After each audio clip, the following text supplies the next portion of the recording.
A proud supporter of this program, Riverbend Food Bank's vision is a hunger-free Iowa and Illinois. Whelan Presley Funeral Home and Crematory has been serving Quad City families since 1889. Whelan Presley Funeral Homes are located in Rock Island, Milan, and Reynolds and are proud supporters of WQPT. It's a year away. What's the political picture look like right now? And an army that really wasn't. Have you ever heard of the Ghost Army of World War II? A chance to learn more right now in the cities.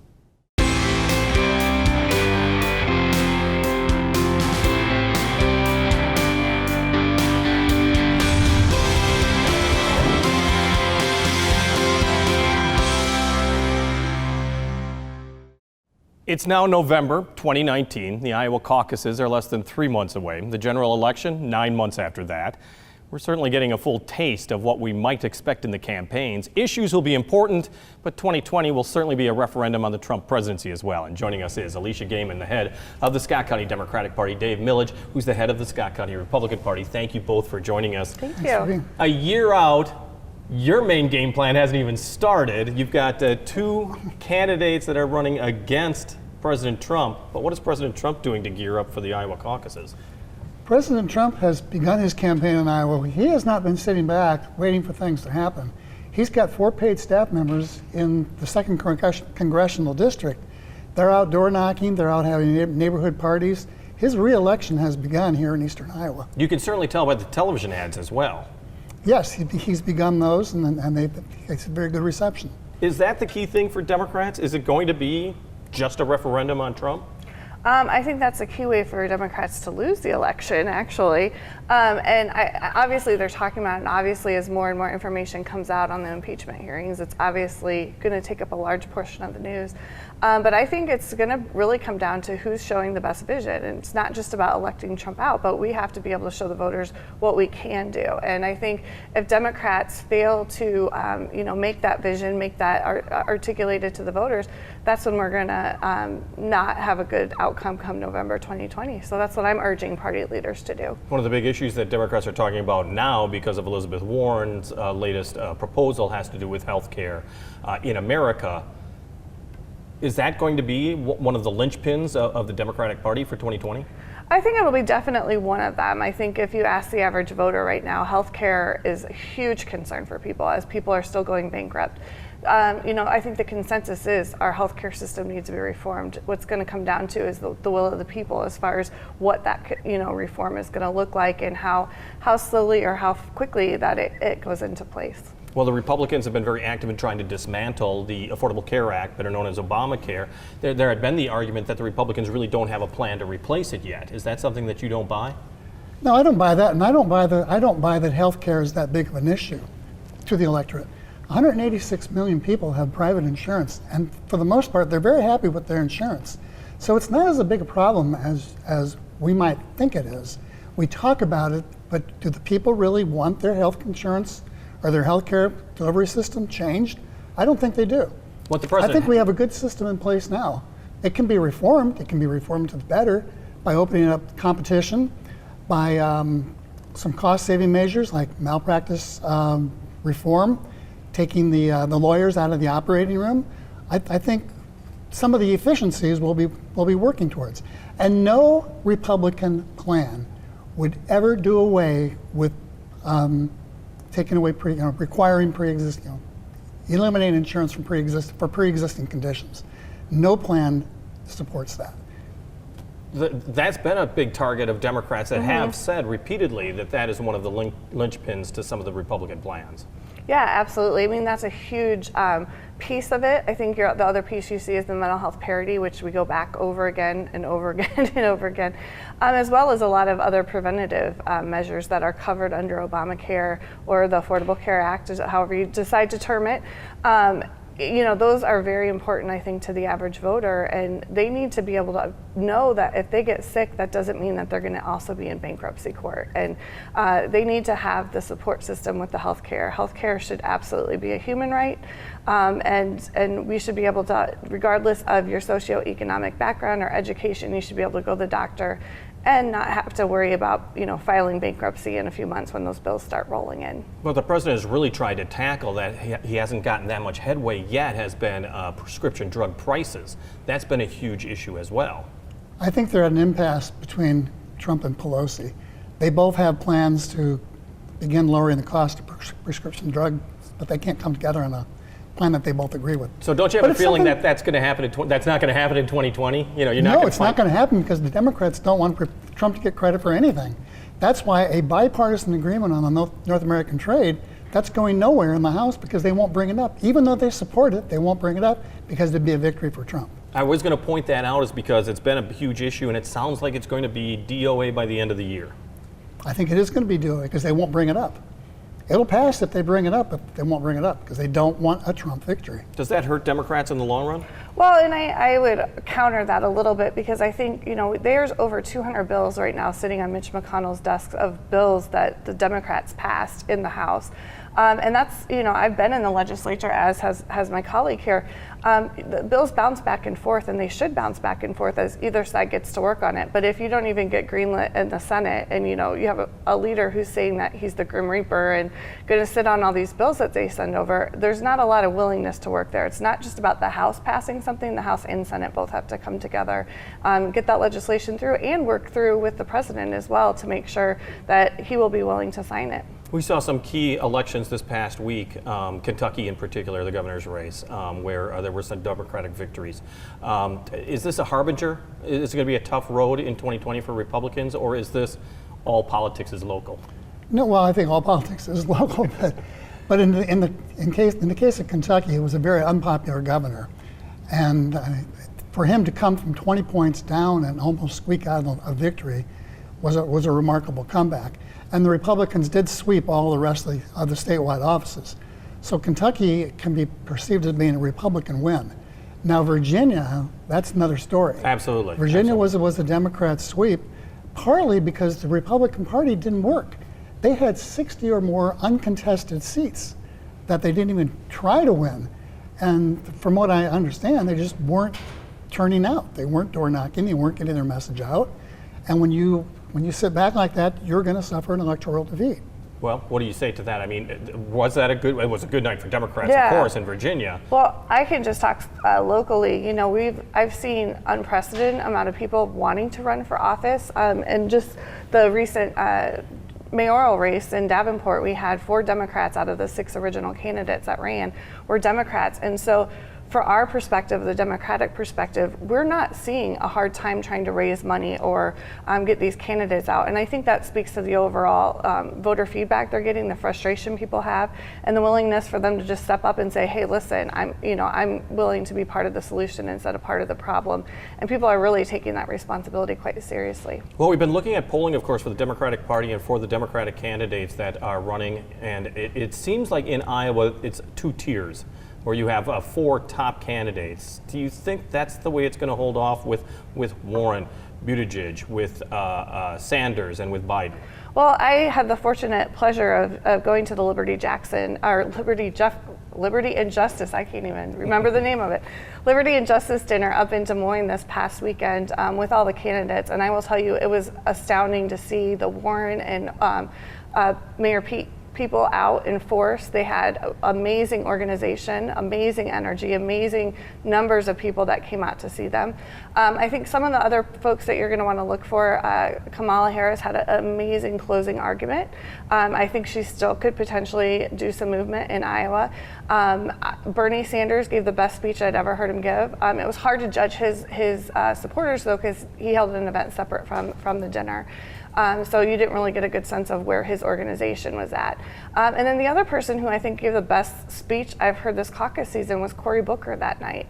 He's got a phenomenal team here, and if he keeps true to that message, I think had he had a better speaking position, he would have had a much better breakout moment, similarly to Obama in 2008. But as you know, it's money, money, money, money, money, money, and if you don't have the support, as we're learning from Beto O'Rourke, is that your campaign is going to dry up kind of quick. Yeah, well, absolutely, and it does, and you're seeing folks shift their organization. I think Kamala Harris has been reported to be closing quite a few offices in South Carolina and New Hampshire to focus resources in Iowa, and so we'll see some more of those very strategic shifts. But the truth is if you don't have a good showing in Iowa, when you come out of Iowa, it's only going to get worse for you.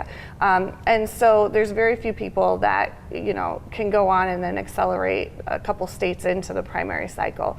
And I'll think on the top of my head, I know, the Republican side is still pretty similar. You still see the candidates that come out of Iowa come pretty far in the process. So it's really hard to stop that momentum once those candidates can finish in the top tier of the Iowa caucuses. When you look at the top 4 candidates that we were mentioning in the Democratic Party, are they the dream candidates for Republicans and President Trump? Yeah, I think so. I mean, if you're going to espouse the policies they're espousing and you're going to want the American people to pay for that, I don't think it's going to run. I don't think it's going to grab votes. I mean, these are very socialist, very expensive policies that they're pursuing, and I think Trump would want to run against those types of programs, those types of policies. Interesting articles that are coming out, I think it was in the New York Times this week when it was talking about the election in 2020 and that President Trump may be faring not as well, and let's be honest, polls are polls, but that he's got a real clear victory in the Electoral College. He might not win the popular vote again, but he could win the Electoral College again. Does that disturb you that that's becoming a trend dating back to 2000? No. We don't have a popular vote in the United States, and I don't think we want a popular vote in the United States. Do you realize that Hillary Clinton, most of her popular vote was from the huge majorities from New York City and from California. Take those two out, and Trump has a decisive popular vote victory over the rest of the country. And we have an electoral college to prevent a tyranny of the majority for that very reason. If you had a popular vote, the candidates would spend all of their time in New York and California and some of the other populated areas, and they would fly over Iowa. We would truly be flyover territory at that point. So I think the electoral college. Does that change the strategy for Democrats, do you think? Is that, I mean, it's now legendary, Wisconsin and Pennsylvania and Ohio and Michigan. Yeah. Legendary from 2016. Yeah, well, and Iowa's always been up in that mix as well. I mean, we're very much back and forth. If you look at the presidential outcomes, we could go really red one year and then really blue the next. So it really depends. I think I'm probably one of the few Democrats that isn't ready to throw the Electoral College out. It's not a popular opinion in my party, but I do look at the Electoral College and somewhat slightly agree, although you won't go with this next step I'm about to say. I look at it as the affirmative action for rural communities throughout our country, and it's really given us a culture and folks that don't really have a voice, that are very marginalized in our country, that opportunity to really have their voice magnified on a national front. And so I definitely am supportive of it. I'm not saying my views wouldn't evolve on that, and I think it's a national conversation we need to continue to keep having. One last thing, and of course that's the Iowa caucuses, and they come around every 4 years, and for 3.5 years, the Washington Press Corps hates Iowa, and a lot of people who live in other states hate Iowa. First off, tell me what the Democrats are going to be doing for the caucus. You had made some changes that you were hoping that would be more inclusive. That was rejected basically from the DNC. Correct. So our biggest change, we were hoping to have that virtual caucus option for folks to do kind of an absentee caucus, Right. if you were. That was voted down just for security reasons, and I don't fault the party at all for that. I do think security is our number one concern. But the idea is to have it a little more high-tech and thereby a little more inclusive for especially younger people. Yes, absolutely. And we're looking at ways to speed the process. We're still working on tweaking sign-in. There may be some pre-registration options that come out. Nothing has been finalized on that front. One of the biggest changes I can kind of announce is that caucus goers will receive a card. So similarly to what the Republicans do with the straw poll, we actually will be tracking the ballots, if you will, for the caucus. So you'll have a first choice on one side, and on the back, if your group's not viable, you'll have the opportunity for that second alignment, and it's all going to be tracked. So a lot of that back and forth that happened after the 2016 with the Clinton and Sanders campaigns of, well, we don't really know who is who and how many were there because we just have numbers and they're not attached to a name. That's going to change, and so we're going to see a little bit more accountability, and it'll be good for, if we do have tight races and have to go back and do recounts, it'll be helpful. Well, and let's be honest, this is a very bipartisan issue when it comes to Iowa. Republicans want the Democratic caucus to go very well in 2020 because we want both parties to want to come to Iowa first in the nation, yes. But I mean, it's been under fire for so long, Iowa and the caucuses. I mean, do you think that we're getting closer to its days being numbered? Not in the Republican side. We talked to him. We talked to the RNC and the Republican National Committee about keeping us first in the nation. What do we need to do to keep us first in the nation? And we have made some reforms that they've asked for in order to remain number one. Dave Millage, the chairman of the Rock Island, the Scott County Republican Party, Alicia Gaiman from the Scott County Democrats. Thank you so much for joining us. Thank we do you for having appreciate us. it. Still to come, a military unit meant to fool Hitler. The Ghost Army you may never have heard about. But first, trick-or-treating may be over, but Laura Adams has some great ideas if you go out and about. This is Out and About from November 4th through 10th.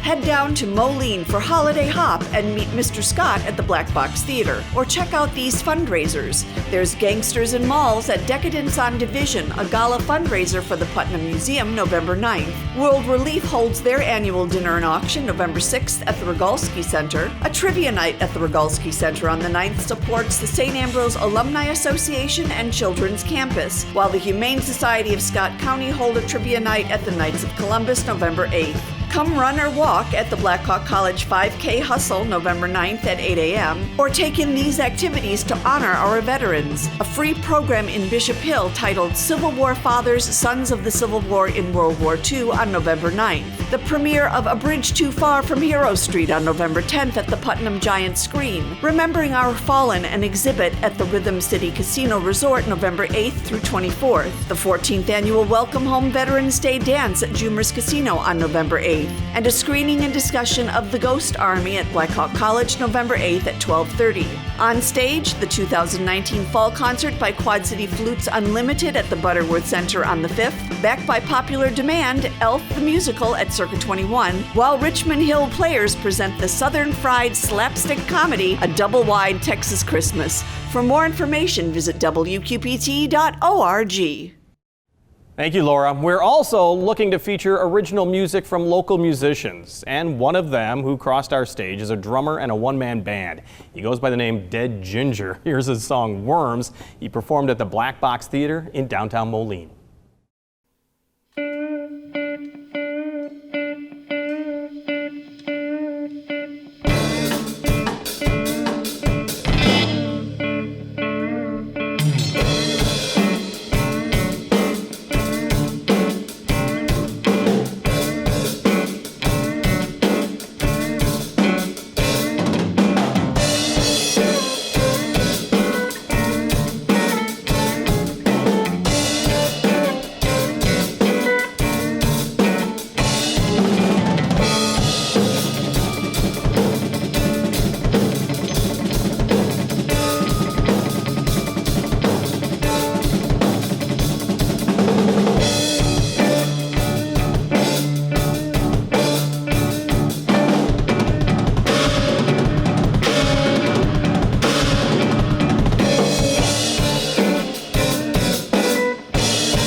That's Dead Ginger, and the song's called Worms.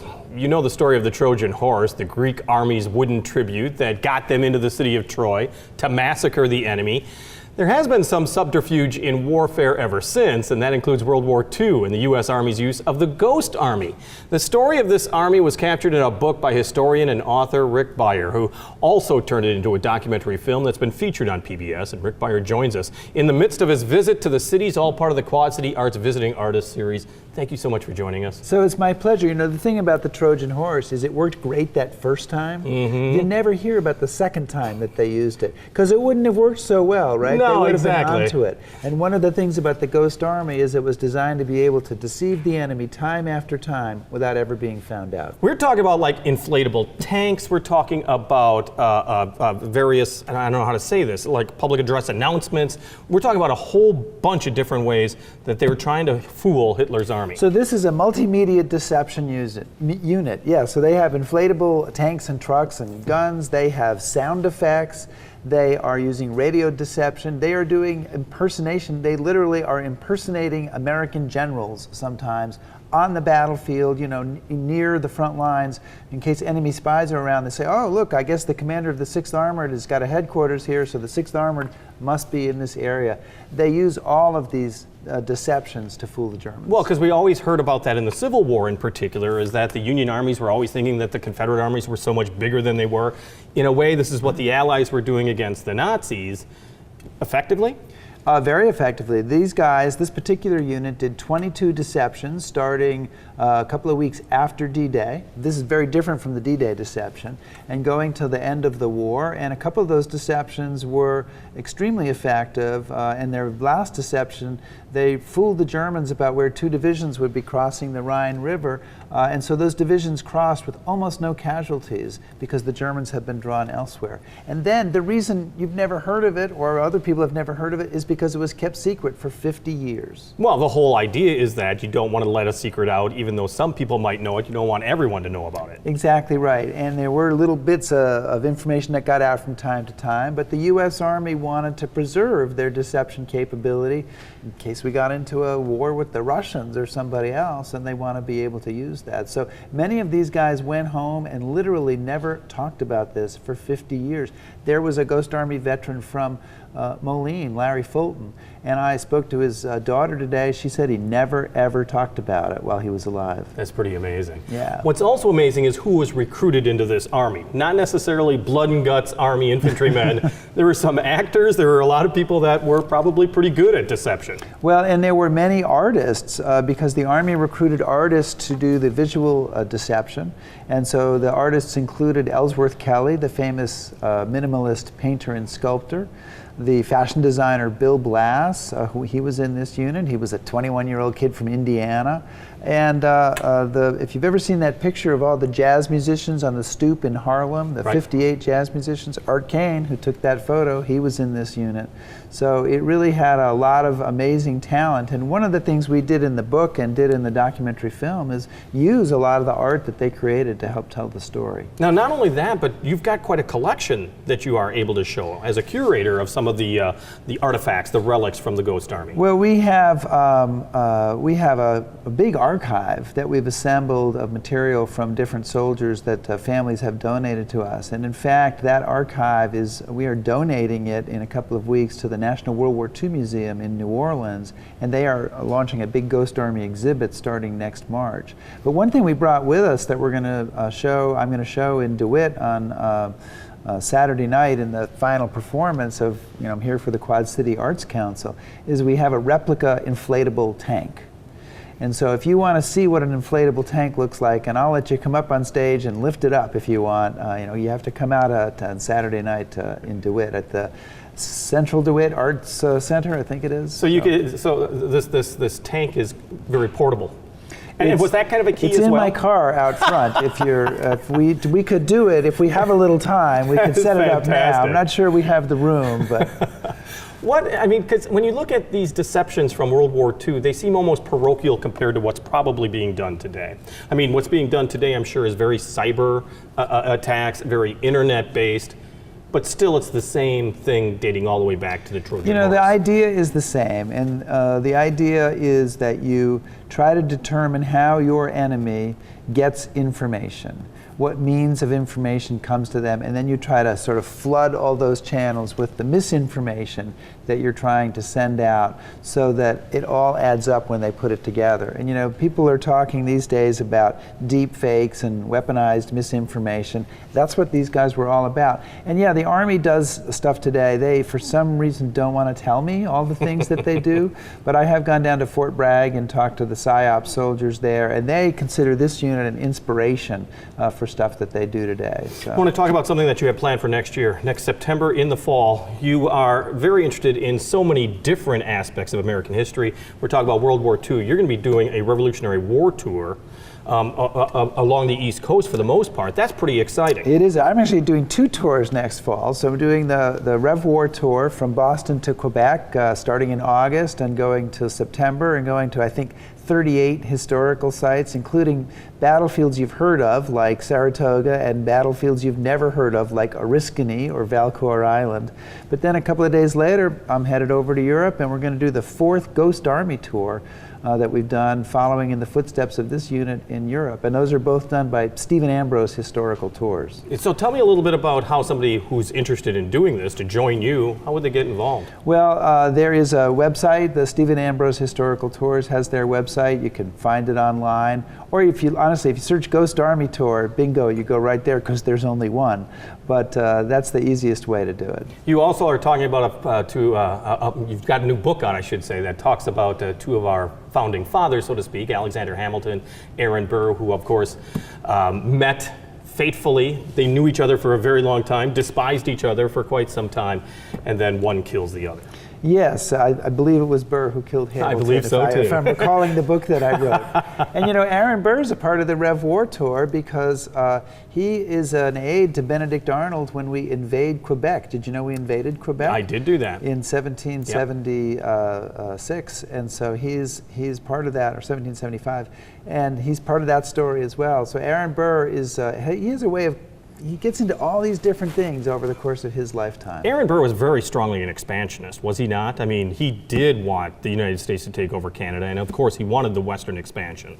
Well, he wanted different things. He wanted, he at one point may have advocated that New England and New York succeed and form their own country, and then he seems to have wanted to have folks out in the Ohio Valley form something separate from the United States. So he wanted to expand, but I think he wanted to be the head of whatever was expanding. Yeah, exactly. Yeah. The book is called Arrivals Unto Death, of course. This book is The Ghost Army. Thank you so much for your Quad City visit. Quad City Arts being, you're the artist in resident for this week, so we appreciate you being here. Rick Beyer, thank you so much for joining us. WQPT has a commitment to military families in the cities. We call it Embracing the Military. And military dads can take their kids on quite an adventure this Thursday. The Military Fatherhood Program is offering fun times at Elevate Trampoline Park coming up on Thursday, November 14th. It's a night of wall-to-wall trampoline fun, plus there's a ninja course, I don't even know what that is, dodgeball, zip line activities. I know about that. It's for military dads and their kids. Also, some pizza is available too. Make your reservation by calling the Army Community Service. They're in Building 110.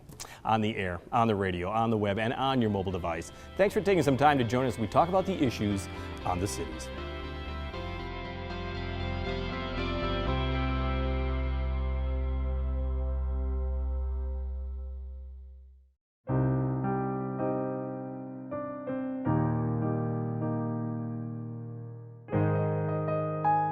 A proud supporter of this program, Riverbend Food Bank's vision is a hunger-free Iowa and Illinois.